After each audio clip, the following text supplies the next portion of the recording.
قاری صاحب، کیا شب برات میں سب کی بخشش ہو جاتی ہے؟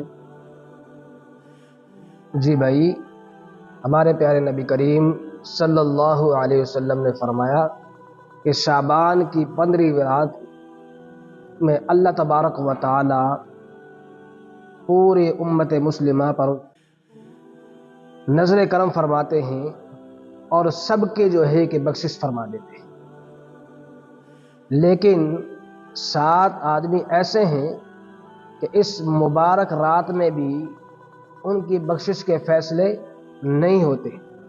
نمبر 1، مشرک جو اللہ کے ساتھ کسی کو شریک ٹھہرائے، اس کی بھی اس رات میں بخشش نہیں ہوتی۔